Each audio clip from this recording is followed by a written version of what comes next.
you can't sit on the sidelines and get to financial freedom. You cannot save your way. You cannot earn your way to financial freedom. You have to invest your way there.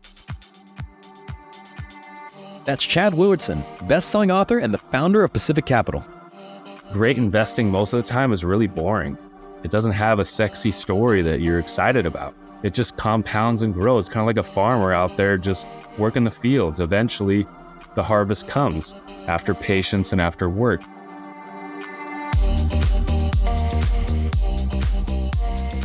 I'm Michael Mogill, founder and CEO of CRISP, the nation's #1 law firm growth company. I've built my business through practice, not theory. CRISP started with just $500 to my name and has grown to over 8 figures in revenue over the last few years, earning a spot on the Inc. 500 list of the fastest growing private companies in America. Our approach has been to take everything we've learned about generating massive growth within our own organization and help the country's most ambitious and committed law firm owners do the same for theirs. In each episode of this podcast, I sit down with innovative market leaders from the legal industry and beyond to learn from those who thrive in the face of adversity, challenge the status quo, and define what it means to be a true game changer. I sat down with Chad Willardson to discuss what it takes to achieve financial freedom, the difference between being rich and being wealthy, and how to raise kids that are smart, not spoiled. You can start way earlier than you actually think you can. You could literally talk to a 3-year-old about when you're at the grocery store, about things that you're buying, how much they cost, where did the money come from. This is why mommy went to work this week, so we can afford things like what we're having for dinner. That's coming up on the Game Changing Attorney podcast.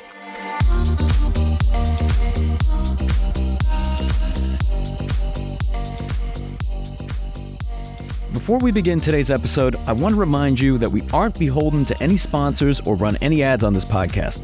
This allows us to present all of our episodes raw and unfiltered. I'm not going to push any made-to-order meal services on you or try to save you any money on your car insurance. That being said, I have one small request. If you receive any value from this podcast, please give it a 5-star review. Pay the fee so we can keep this podcast free. Chad, welcome to the podcast. Hey, thank you, Michael. Thanks for having me.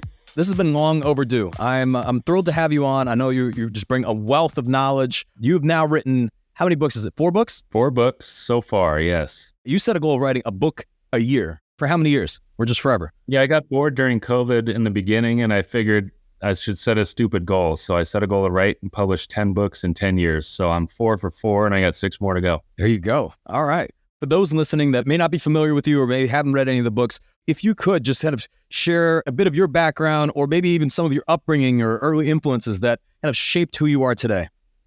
Yeah, so I grew up here in Southern California. I'm definitely a beach boy, beach bum. I love the ocean. My wife and I love to travel. So I'm married with 5 kids. That's usually what makes me a little bit weird, but got 5 kids. My oldest is 19. My youngest is 8. I'm a wealth management professional, but specifically for entrepreneurs with at least $10 million to invest, really focused on the growth-oriented go-getters who are not looking to retire and quit, but looking to continue to grow and innovate. Typically, they also care about other people. They got families. They like to travel. They're into health and fitness. They've got hobbies and interests. So those are the people I work for primarily, but I consider myself more of an entrepreneur, investor, author than just a financial guy. But I've got a bunch of different ventures in the financial space. So it's a little bit of background. So for somebody listening, let's say they heard that 10 million number in assets and they think, oh man, I'm not there yet. You can help kind of describe trying to get there then. Come on, what are you waiting for? Look, I'm with you. I don't want anyone to tune out right at the beginning and think that what we're going to talk about is not relevant to them. Yeah, for sure. So it hasn't always been like that.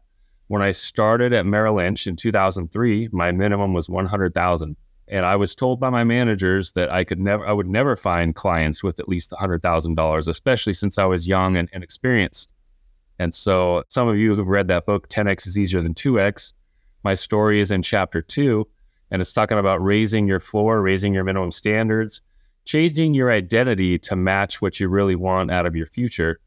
And so I definitely am not exclusively giving information and insights to people with only 10 million plus. That's just our business model, but created businesses and written books for people of all different backgrounds, primarily though in the entrepreneurial space. So most of your listeners and law firm owners and these people are great entrepreneurs. I've met many of them. So And I know you've worked with entrepreneurs, just the full gamut. I have to ask, because you're someone who has a lot of experience working with people, from those that have, let's say, 6 figures in investable assets to 7 figures to 8 figures to 9 figures, just having worked with so many people. And I get it, everybody's different. But what do you see as the differences between those individuals? Perhaps differences in mindset, if you will. Yeah, the differences I see are, number one, serious discipline. I see those who get to that 8-figure and 9-figure level as just having serious discipline. And it's not just in their financial life, although that's required. There's a lot of sloppy 7-figure business owners who spend every penny they make. Their profits could go from 1 million to 3 million and they spend it all. Doesn't really matter that they made 3 million because they spent most of it.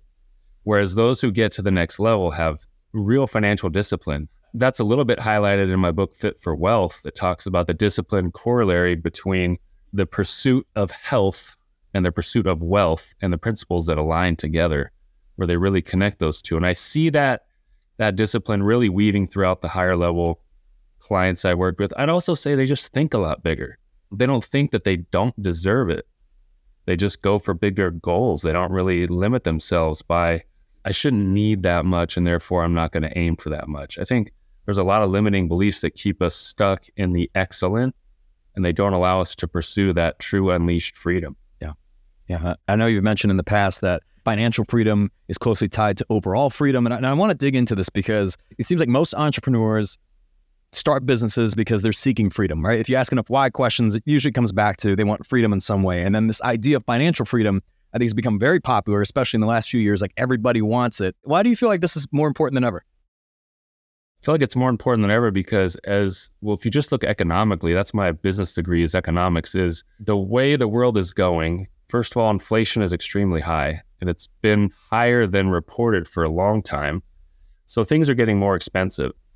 And with things getting more expensive and debt becoming more expensive and interest rates are high right now, like, if you don't take some control of your financial future by being disciplined and really creating that financial freedom, you're going to be at the mercy of people who may or may not have your best interests.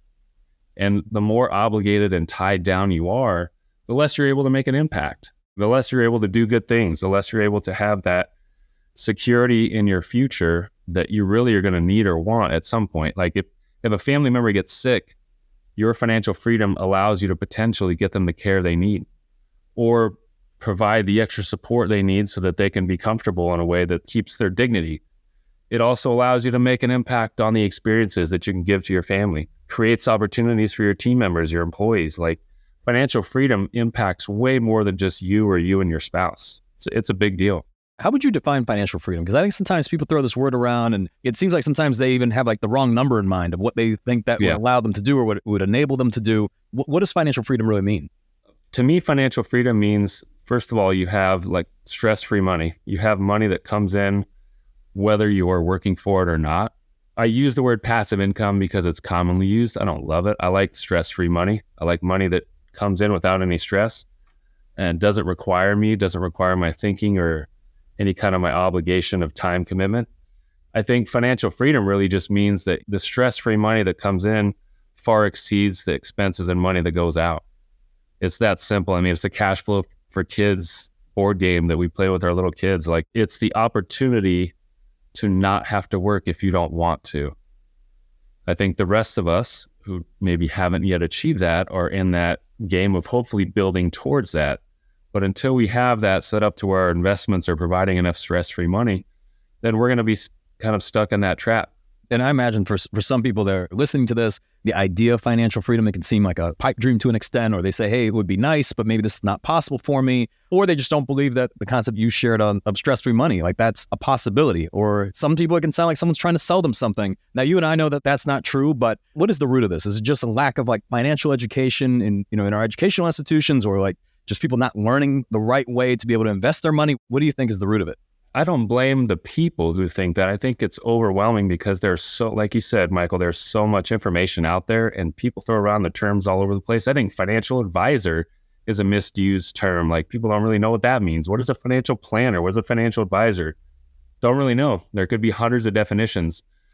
Financial freedom is thrown out there like everything. Investment advice is everywhere from TikTok to Instagram to anywhere you want to look. And so it is difficult to filter out the noise and understand what's actually quality advice. I think that's a challenge today. And a lot of you attorneys out there are probably thinking the same thing. Like, anyone could pay money to put up a billboard, but the quality of advice is not the same at every firm. Yeah. So I think it's the same in my industry. Everyone can put up an ad or say the terms financial freedom. That doesn't actually equal quality financial advice. Stress-free money, financial freedom, I think it's available to everyone. The good news is the number is probably way smaller than you think. And in my first book, I write about how it's not the number, the lump sum. It's not that 10 million, that 20 million, even that 2 million that you need to have saved up. It's the cash flow that comes in. How much do I need to spend every month to be comfortable? And how much stress-free money can I create from the investments I've built up? That's where you really get that peace of mind and that confidence when you start to see that those numbers getting closer and eventually your stress-free money passes up your expenses. What are some of the biggest mistakes you see people make when it comes to money management or even just investing, anything around money? Well, number one, no clear goals. Investing without clarity, investing without goals, investing without having a real sophisticated strategy first. I also would say not taking any risk. A lot of people have just money sitting in the bank. It's okay now, maybe if you're getting 4 or 5%, it's not terrible, but it's not useful. Inflation is high. So most people have sat on money for a long time and they wait and they wait and they wait and they miss opportunities. You can't sit on the sidelines and get to financial freedom. You cannot save your way. You cannot earn your way to financial freedom. You have to invest your way there. Another mistake is on the other extreme, which is taking too much risk. I do see a lot of people who get caught up in these private investment deals, private equity, venture capital, and that's almost all they do because they get excited about the new deal, the story, the sizzle. And great investing most of the time is really boring. It doesn't have a sexy story that you're excited about. It just compounds and grows, kind of like a farmer out there just working the fields. Eventually, the harvest comes after patience and after work. So people get excited and they chase down these big opportunities with these really high promising returns. And most of the time, it doesn't work out. And so they get discouraged and maybe they don't invest, or they just switch strategies, or they put all their money in cash and they really never took advantage of that long-term compounding effect. I'd love to dig in. I know you just shared like you can't really save or even earn your way to financial freedom. Why is that? You can't earn your way to financial freedom because you cannot do it with salary or wages or profits. It has to be through investments. So people will raise their standard of living and have that lifestyle creep regardless of how much they earn. I remember meeting with a surgeon in Newport Beach, California here, 2004, 2005. He was making 7 figures back then. He thought he was going to be able to retire at a younger age. And when we really peeled the onion, we looked at his financials and he had no chance. He didn't even have a chance to retire at normal age, let alone 5-7 years earlier like he hoped, because he had ramped up the expenses. He'd ramped up excessive consumer debt, fancy cars, second homes, and just had gotten used to that lifestyle of spending that there was no chance he could make his way up without cutting a lot of expenses. So you can't earn your way there. So people think, well, I'll start investing when I make more money. I just need to get to X in my income or my profits, and then suddenly I'll start investing more and I'll get serious about it. But that's not going to work. You have to treat your $100,000 responsibly to ever have a chance at $1 million. And the same goes for 10 million or 100 million. You're not going to get smarter about wealth by getting more wealth. You're only going to get more wealth when you're smart with what you already have. I've seen this firsthand. I mean, you and I have even talked about this, that I've been in rooms where there's 8-figure entrepreneurs that have run 8-figure organizations for multiple decades, and they don't have financial freedom, which is just baffling to me. And yet it's not uncommon. What are some of the other mistakes? Not just the individual, but it seems like the partner that you choose in life seems to have a big impact on financial freedom and just even other decisions.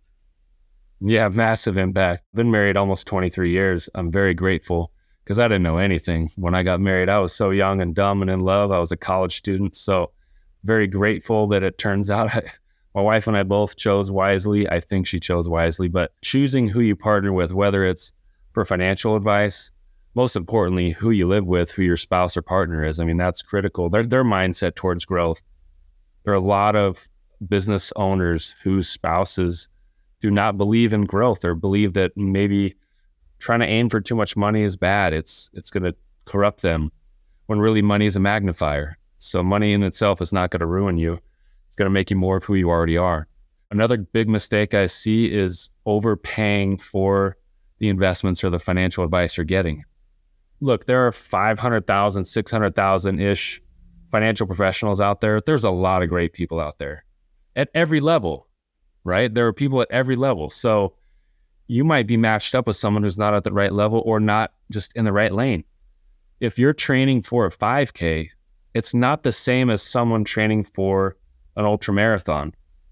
So once you have a way different coach with different skill sets, if you're training for a marathon or an ultra marathon or an Ironman versus a 5K versus I just need to get up off the couch and walk a little bit around the block.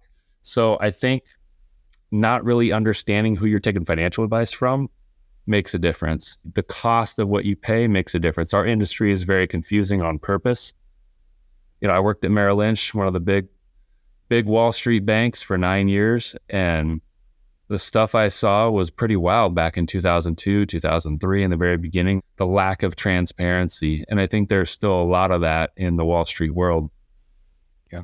So there's going to be people listening that, of course, are going to go the DIY route. They're going to want to try to do it themselves. And I want to speak to them. But I also want to talk about just how do you choose the right expert? Because for any lawyers that are listening, they know firsthand, like choosing an attorney from a client's perspective is also very, very difficult, right? There's an oversaturation, if you will, of legal options. Most of them, let's say in the personal injury space, are work on contingency, so it's free to work with them, pretty much. Everyone says they're the best. Everyone's got the same awards. They're all super lawyers, so consumers are faced with the same challenges. So I'm just curious, how would you advise people be able to kind of separate the signal from the noise?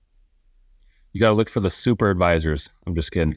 I would say you need to make sure they work with people just like you. That may sound like really simple, but I don't think most clients ever check that. You don't want to be the biggest or the smallest, and you want to make sure they work with people like you and probably slightly above you.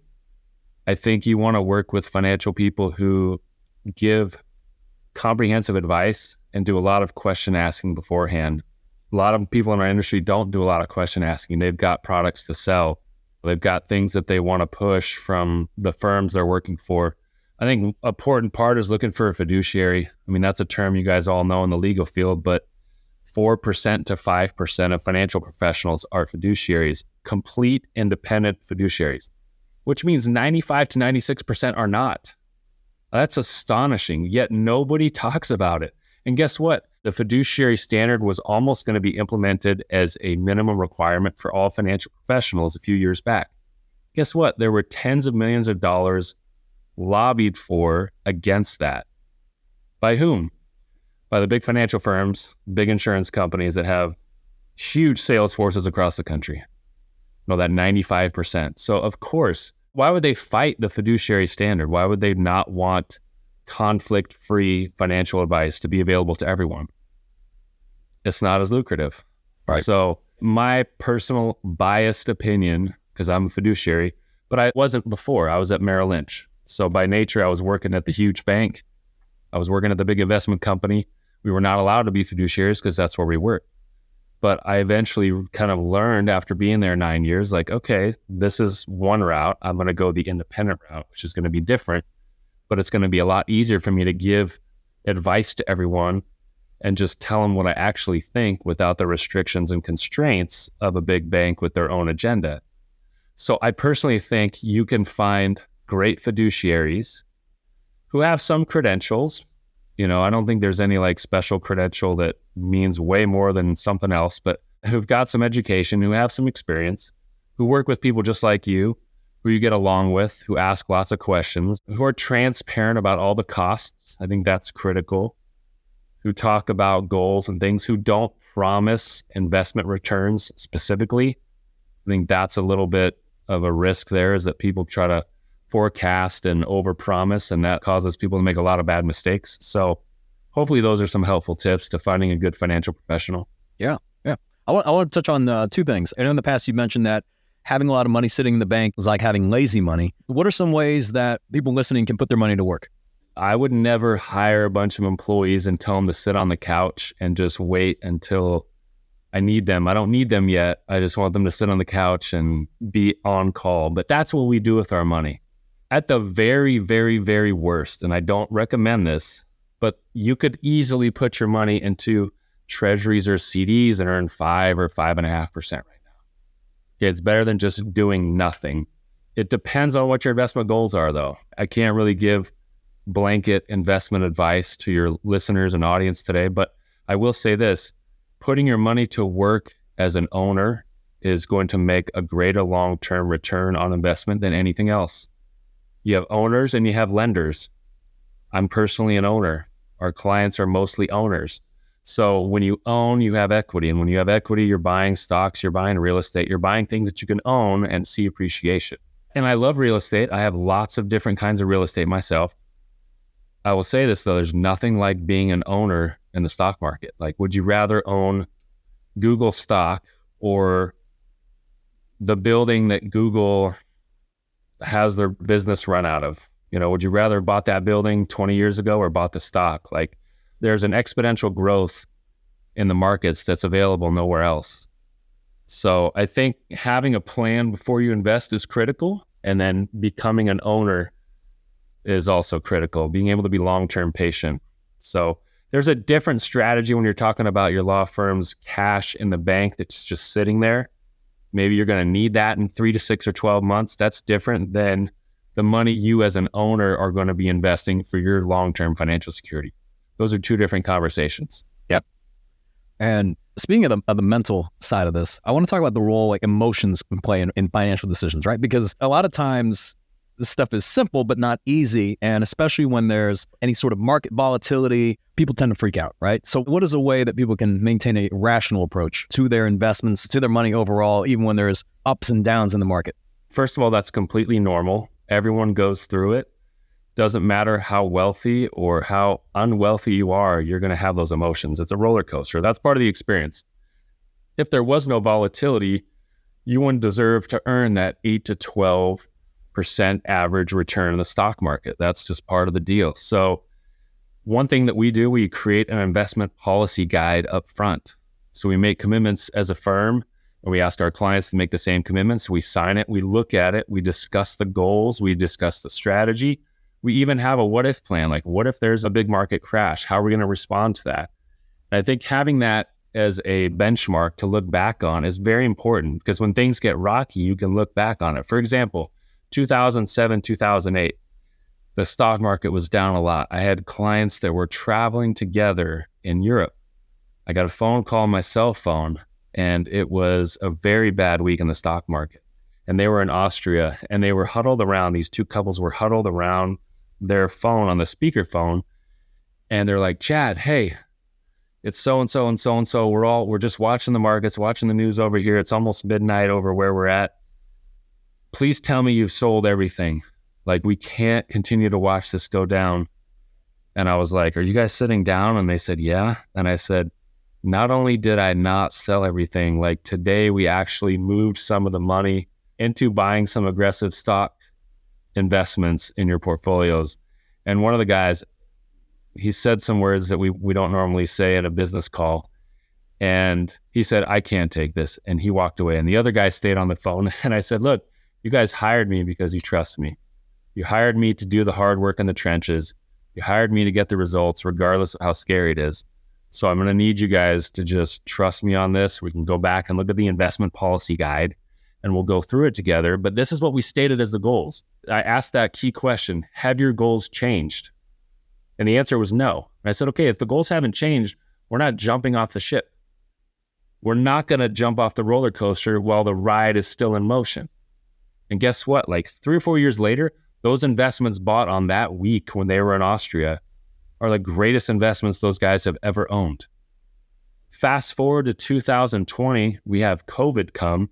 Market's down 40% in 1 month. Guess who's asking me, hey, have you found any good deals that we can invest in? Those same two couples. Same two couples are still with us, and they're asking me to make sure we're hunting for stuff because they remember that experience from 2008. And scary enough, Michael, a lot of financial professionals do the same thing that clients do. They curl up in a ball in a fetal position under their desk with a lot of fear, watching CNBC, not doing anything for the portfolios, maybe even selling out, maybe even selling low. I see it happen. It's disappointing professionally to see that from my peers, but it happens a lot. Yeah. Yeah, I think this has been one of like the greatest predictors of success in all aspects of life has been what someone's time horizon is, right? So it's like meaning that are they able to not just delay gratification, but do they think rather than in weeks and months and maybe in a year, but do they think in longer time scales, right? A decade or more. And when you have a longer time horizon, any short-term fluctuations really don't affect you in the same way. So true. Yeah, and I think you're a great example of that, Michael. Everyone who knows you and knows your business knows how long-term decisions have helped you filter out how you're going to build and grow what you've done. But Dr. Benjamin Hardy calls that looking at his future self, my future self. And if you look forward of where you want to be and use that as your filter looking to the present, you're going to make better decisions, both with your money, your health, your family, everything else that you're working on. Yeah. Yeah. And I think it's also just this idea that you don't have to win today. I think this is a lot of the problem with social media, because if you go on any of these platforms, TikTok, Instagram, there's somebody talking about some 3-day course that they can take, or they could become a millionaire at the end, or some real estate asset they could buy that would take them from rags to riches, or cryptocurrency or NFTs, or whatever it is. And that attracts a lot of people because this idea of I don't have to wait a long time and I don't really have to put too much in. And then my life can go from being wherever I am today to just abundance in a short period of time. Yeah, it's the Amazon Prime, or it's the microwave theory. It's just, it doesn't work with wealth, especially. It doesn't work in most places, but especially wealth. Like that's where people lose a lot of money. You're not going to have that good long-term perspective if you don't have clear targets. Yeah. You're not going to hit any target you don't set. So it starts with really clearly defining where you want to go. Yeah. Now, I don't know if it was Albert Einstein who said it, or maybe it was like Warren Buffett's referenced it before, and he said that like compound interest is the 8th wonder of the world. And I think sometimes people hear this, they don't fully understand it. It's almost like you have to see it to believe it. Can you speak to this? Because I think this is where all the magic comes in. Yeah, I can give an example of that. When I was first became a dad, my daughter is 19 now. I'm 44. So I was 25 when she was born, and we weren't making a lot of money. I was 25. I was in this industry, but I was just starting out. And I said, I've got to invest. I got to back up what I teach. So I'm going to invest in her college savings account. And I just started investing. I think it was maybe $25 a pay period. Then it was 50, maybe it was then 100. It wasn't ever a big amount. And over time, it just kept growing and compounding and growing and compounding with the markets. And over a 19-year period, it's significantly grown to where I look back and I'm like, this is a 6-figure account. And I just looked at my contributions, and I had contributed less than $22,000 of that $100,000. And I thought, could I afford today to just put $100,000 into an account for her to pay for college expenses? Of course I could have, but wouldn't it be a lot smarter to put in $22,000 stretched out over a 19-year period and have it give me over $100,000? Like, that's a very simple example. It's real life. I didn't have a lot of money, so I started small. But compound interest is something that really, like you said, Michael, people underestimate it. The growth that's possible in compound interest is something else. And that's when people get mixed up. They chase get-rich-quick schemes when really they're going to get wealthy by compound interest instead of the get-rich-quick. Rich and wealthy are not the same, by the way. That's a whole different topic, but let's get into that. I'm just curious, what's the difference between the two? Yeah, to me, I've gotten asked about that. It's been a while, but I used to talk about that a lot. Rich to me is pure financial and often materialistic, whereas wealthy is time. Wealthy is time plus money, and rich is more just like money plus stuff. And I think you can be rich and not wealthy.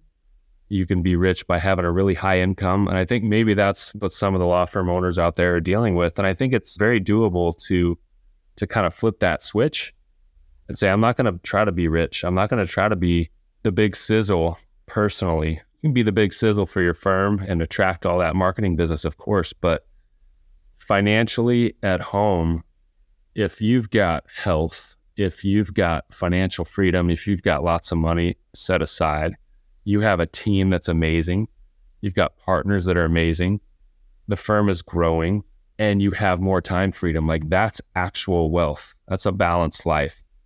Rich, you're still stressed out. You're on the grind. You're working 60 to 80 hours a week.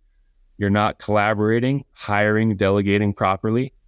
You're trying to keep up with your payments. You've got huge obligations. You're constantly looking when that next big settlement is going to be because you already spent all the cash flow from the last few. You're getting loans on your payables and your next settlement's coming up because you've spent all the money on big flashy stuff. So I think there's just a big difference in wealth and rich, and a lot of what's glorified online is rich. What do you find through your experience? What leads to that shift? Because I understand, everybody has different seasons in their life, and especially a lot of entrepreneurs, they've got those early years where they're putting in a lot of sweat equity. There's the long hours. It's kind of hard to avoid that, especially in the early years. But where do you find that shift happens when they go from, okay, I'm working 80 hours a week, got plenty of money, but maybe I need to do this differently? Does something bad have to happen? I don't think something bad has to happen, but something bad will happen. So you can either choose to make that transition or you will be forced to. That's the way I really look at it, is either you can proactively say, I'm going to choose a healthier lifestyle and I'm going to be more balanced and trusting, or eventually something's going to happen business-wise or health-wise where I have no other choice. And I think, unfortunately, that's often the case is these business owners and attorneys and entrepreneurs in their 50s, they're stressed to the max. And maybe it's impacted your health or your family relationships, but you've gone through some stuff. And now you're like, okay, I can't do that again. I got to do it the right way this time. I think for me, it's always been more about having a healthy home life, healthy family relationships, personal health and fitness. All these things have made me want to seek that path out quicker and not wait till I'm 60 years old to start thinking about it. Yeah. And I want to talk about your latest book, so Fit for Wealth, the transformation that you underwent, and even just the similarities between health and, let's say, financial fitness, but also just personal health and just the correlation between the two. And I got to point out for your listeners, if you guys haven't read Fit for Wealth, Mr. Mogill is quoted multiple times and his story is featured prominently in that book. So if you don't have a copy, I'm happy to send you a free copy as a listener for his podcast. Yeah, Fit for Wealth is really the concept that we can seek elite health and abundant wealth at the same time with the same principles. They're not mutually exclusive. A lot of people, especially I think in the legal industry, who are just grinding out there, like you said, saturated markets, trying to get to 5 million, 10 million in revenues, 100 million in revenues, like you're really burning yourself out. You're grinding for that success and you're going to worry about your health eventually, but that's not how it works. You're going to show up as your best self at work when you're your best self actually physically. If you don't feel good and have your energy filled up, you're not going to be the best attorney. You're not going to be the best business leader. You're not going to be the best husband or father or wife or mother. Like, you have to be your best self. The principles of being ridiculously ambitious and hiring only the top experts, working with technology that helps you really track and measure your progress. Doing these things is really going to get you both better situation to be healthy and wealthy at the same time. And I think that's what's, for me, I was always very much into health and fitness. My family's a lot of athletes in my family. And I let myself go for 6 months and I hated where I was. I think we make changes when we're finally disgusted with our situation. And that's where I found myself about a year and a month ago this time. Mm-hmm. And then you underwent this journey, which you look great. How many pounds did you lose? I lost 50 pounds. Yeah, so that was naturally, painfully, it was a lot of work. I set the goal. So we're talking about be ridiculously ambitious. I told my new trainer that I wanted to lose 50 pounds. And he's like, that is an insane goal. To do that in 1 year is pretty ridiculous. And I said, I want to do that in 3 months. He wanted to hang up on me, but I was a new client. So I didn't meet that goal. I cut 44 pounds in 3 months, but man, I felt great. I felt so much better, more energy, more confidence, more excitement. I felt like my old self again. And eventually over the next few months, I lost that other 6 pounds. So I just think that we can make such a difference in our business and how we show up everywhere when we're doing the little things, when we're staying disciplined, when we're doing what we want to commit to ourselves to do for our future.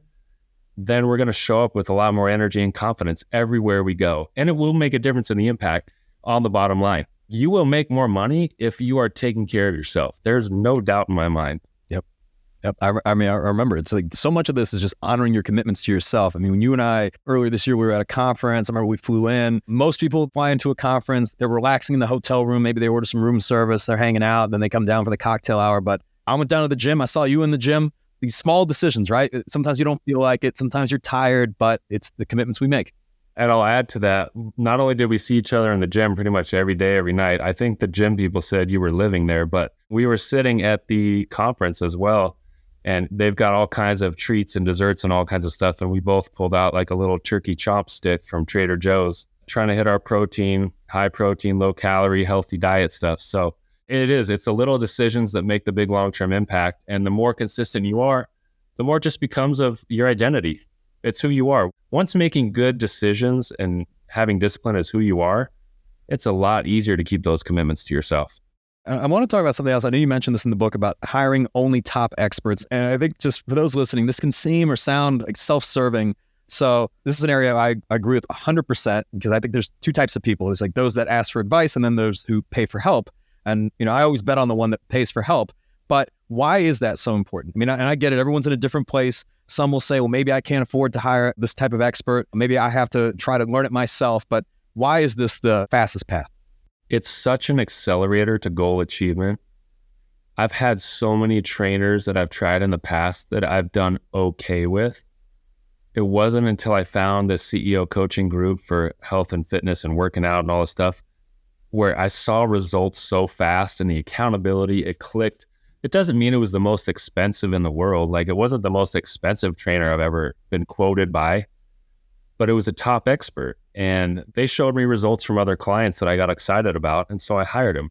And guess what? It worked for me. And I've referred tons of friends and it's worked for them. So I think you have to consider, you have to hire top experts to get them on your team to accelerate your goal achievement, especially in a saturated market like you're in. If you're in the legal industry, there are attorneys obviously everywhere trying to go after the same clients you're going after, the same potential clients. So if you have the top experts on your team, you have the top experts doing different things for your business to grow, you're going to have that unfair advantage that no one else has. You can't afford not to hire the top experts.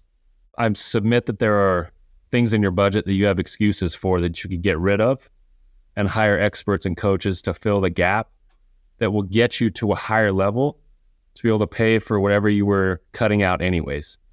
So like replace something else, but I don't think you should be a DIY expert in everything. It doesn't make sense.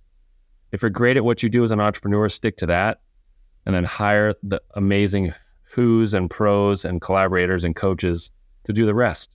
Stick with what you're good at.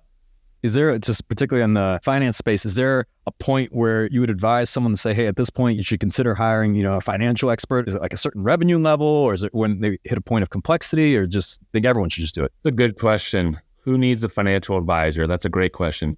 I think everyone needs some kind of a professional financial plan.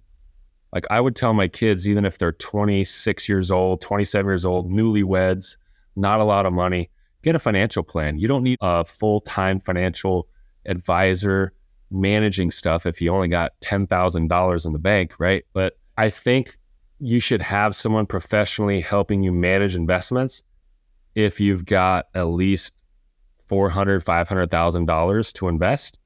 You should definitely have somebody helping with that. That's too much money, too serious of money just to leave it by the wayside or try to do it yourself on the side. I wouldn't do appendix surgery on myself because I read some periodicals about it and watched some YouTubes. Like I'm not going to invest my own money as a non-professional if I'm a full-time entrepreneur in something else. So you need professional support. So there's plenty of great financial professionals out there who work at all different levels. I want to shift gears because I know there's a lot of people listening who are parents themselves. They're parents of children, young children or older children. And I think the first book that I read of yours was Smart Not Spoiled. And it's like the 7 money skills kids must master before leaving the nest, because I think the fear of any entrepreneur is raising entitled kids. Why is it so important for families to teach their kids about money versus their children learning about it through experience or the outside world? Because nobody else is going to teach them. And because they're already learning by watching you anyways. So my biggest fear was I've got 5 kids, very intentional parent. I've always tried to do things differently. I've never paid allowance to any of my kids. We've always said that allowances is just creates dependency. It doesn't create any kind of innovation or kids take an initiative. But it's critical to teach your kids about money, to give them those resources and those skill sets to be successful as they grow up, because they're learning about money, but it's just not the right stuff, because they're just learning by watching you click a button and then Amazon box shows up on your doorstep the next day. Where does money come from? I don't know. My parents clicked a button and stuff showed up at the house and we got it. I don't even know how much it costs, but it showed up right away.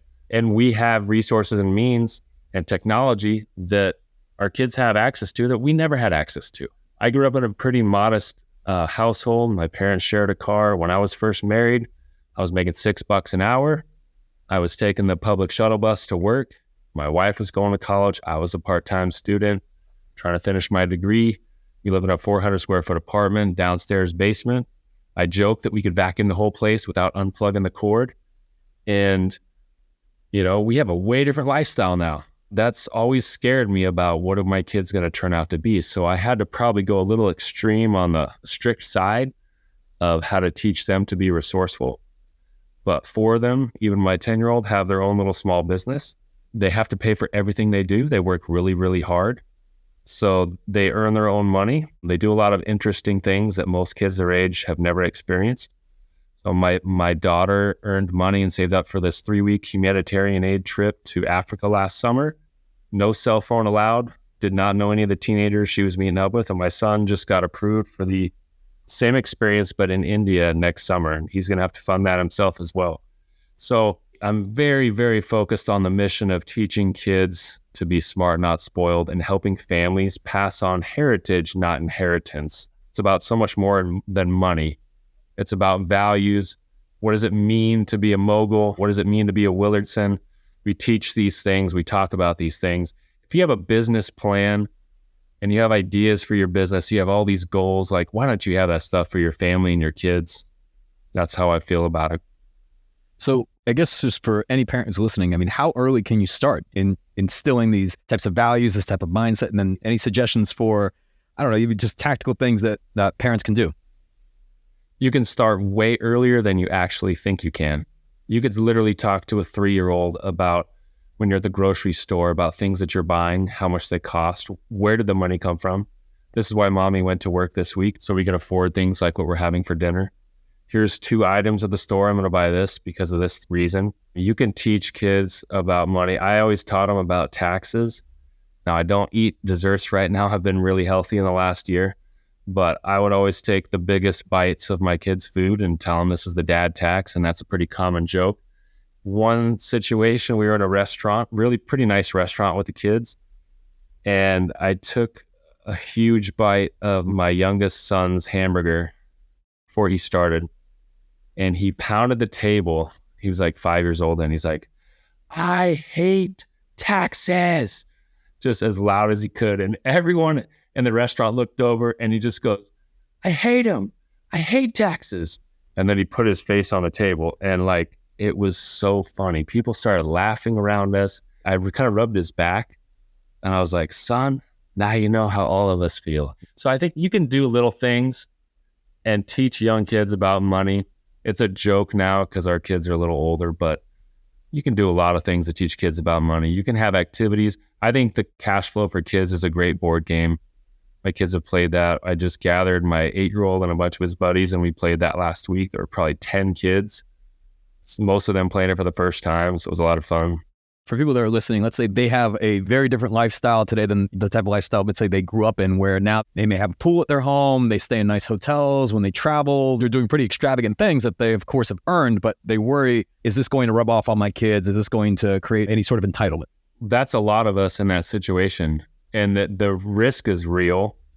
And that's why I think saying no to your kids with reasons is important. I think too often parents say yes. So I think just because you can doesn't mean you should, just because you can afford it. Now, look, I'm at this stage in my life and my business, I'm not staying in a crappy hotel. So I'm not going to punish my wife and I so that my kids don't experience a nice hotel. I try to use it the opposite way. Hey, I'm pretty transparent about a lot of things. So it costs us this much to be here. And the kids are like, what?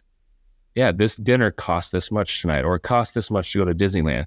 But this is the work that I've put in to get here. Dad, can I get this souvenir? Can I get this or that? Absolutely. You can, but you're going to have to pay for it. So you're going to have to find a way to earn some money. Here are some ways you can earn some money. So I think we need to be careful and aware. There's no way to avoid the fact that your kids are exposed to nicer things or better things than when you were a kid. That's just kind of the way it is now. I think it's the attitude that matters more. I've been told by a lot of my oldest are 19, 16, and 13. And thankfully, they're really good kids. They have sound minds. They're very grounded. My daughter, after a college basketball game last night, stayed after the game, and there was a big special needs group that came to the game. There was probably 40 adults, 18, maybe 16 to like 30 special needs age people. And she was just signing autographs and taking pictures and giving hugs to these people. I'm like, most of the players, they high-fived and then they went back to the locker room. But McKinley was out there, the last one, just signing autographs. And I was like, you know what? That's internal. Having lots of money doesn't change who you are internally. So I think focusing on who your kids are becoming is more important than how much money you have or what hotel you're staying at. Yeah. Now there's a question. I know this is like a very divisive type question. I've seen different people have very strong-willed in how they view this, but what about passing on money to children? And just, I've seen some people that say, I'm going to pass on everything. I've heard others say, I'm not going to leave them with anything. What are your views?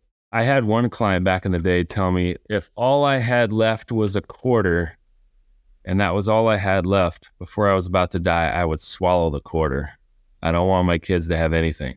And there's other people, we have a client who founded a nationally known business who his personal net worth is in the hundreds of millions, and he's got many kids, and his goal is to pass on not a penny.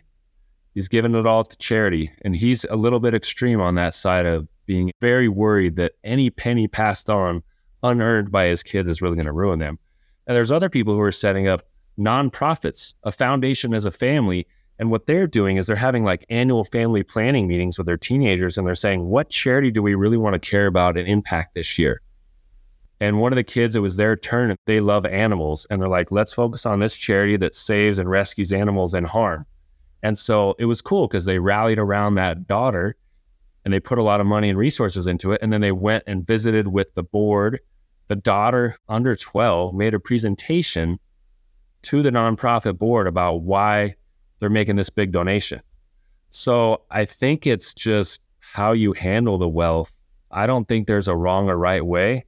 And most people have some kids that are going to be responsible and some that are going to be very irresponsible, regardless of how you train them. Like, I personally think that you can do a lot more good when the kids are younger than passing on money when they're 60 or 80 years old. Yeah. So I've seen cooler stuff done, like entrepreneurship family funds or real estate or stock investment funds for the grandkids or something like that. That's way more interesting and useful to me, giving while living, than just passing it on to a 68-year-old surviving child. That's a real individual conversation, and people with different marriages and second marriages and stepkids and all that stuff, that really changes also your decision making. So you got to really think that through. Yeah. How do you, Chad, how do you define success? Success to me starts at home. My personal life is always a priority. I love the quote by David O. McKay that says, no success can compensate for failure in the home. So for me, I want to be first and foremost successful in my marriage and my family. I want to be a good engaged father and a good husband. I'm definitely not perfect there, but I'm trying to do a good job there. And to me, success is keeping your commitments to yourself and to your family, faith-based person. So God, family, faith, and success, I think they all go together with keeping the principles and staying true to what you believe, whether anyone's watching you or not. I think success is not financially based. It's really based on principles. I think that would be my answer. And Chad, as we come to a close, this being the Game Changing Attorney podcast, what does being a game changer mean to you? Being a game changer means that you're willing to step out above the norm.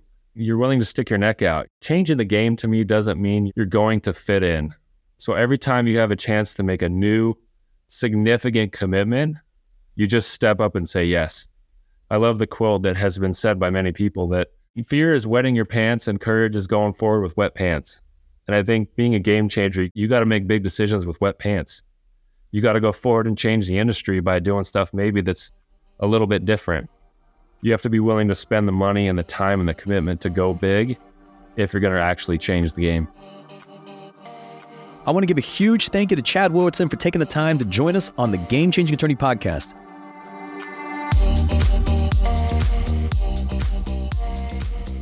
If you found this episode valuable, here are 3 free ways that I can help you grow your law firm. Number 1, download the first chapter of my book absolutely free at GameChangingAttorney.com. Number 2, you can shoot me a text at 404-531-7691 and I'll answer any question that you've got for me. And finally, number 3, if you can leave this podcast a 5-star review, it'll help us gain access to more influential thought leaders and bring their lessons learned here to you. For more information on our interview with Chad Willardson, see the show notes for this episode in your podcast app or visit legalpodcast.com.